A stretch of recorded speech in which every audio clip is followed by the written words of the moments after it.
сен қалай ойлайсың? Асық.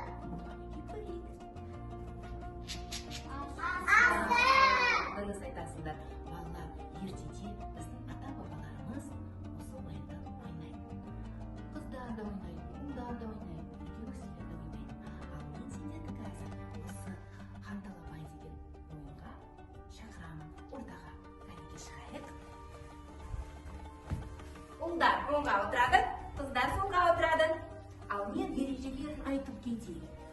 Балалар, ол асықтардың ішінде бір ерекше асық бар. Ол қан деп аталады. Оның түсі қызыл. Кімге ол тап болады, сол бірінші ойынды бастайды. Түсінікті ме? Ja. Олай болса, достар, қане барлығымыз бірге айтайық. Сауытты ойын ала! Бір, екі, үш. Жарайсыңдар. Ал енді алдымызға қойып санаймыз. Кімде неше асық? Кәнеки санаймыз. Менде 6. Жарайсың. Үшеу. Алдияр сенде? 6. Жарайсың. 6. Бірақ кімде бізде ең ерекше асық? Султанали. Ортаға бәріміз тізейік асықтарды. Ортаға тіземіз. Жақын тұрсын асықтар бір-біріне. Бір асықтан алып қаласыңдар.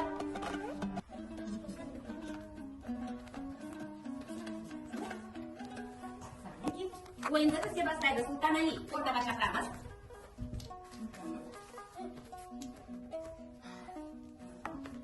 Бір-бірден аласыңдар. Так. Ортаға келе ғой, Султанали. Ортаға саған осындай сұрақ. Сен қандай ұлттық тағамдарды білесің? Бауырсақ. Жарайсың. Керемет. Ал енді саған екінші мүмкіндік. Асықпа. Жарайсың. Ал енді бізге кім шығады? Мерей шығады ортаға.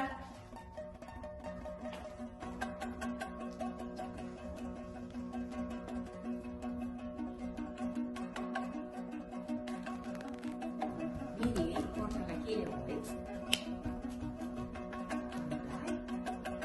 Ойындарды ұлттық білесің сен.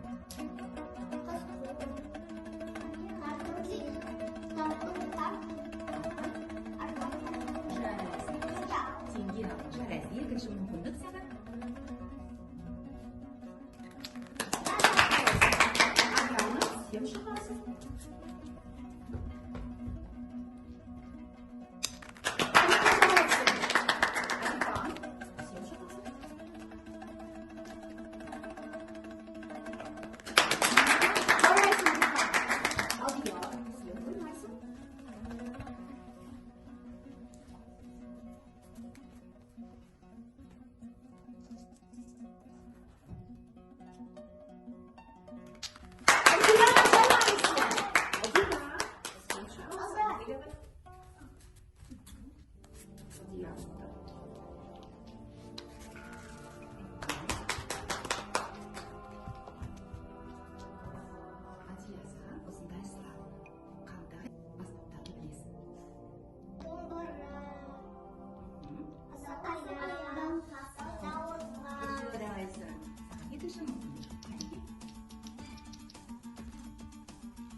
Олай болса, барлығымыз санайық кімде қанша асық жинады.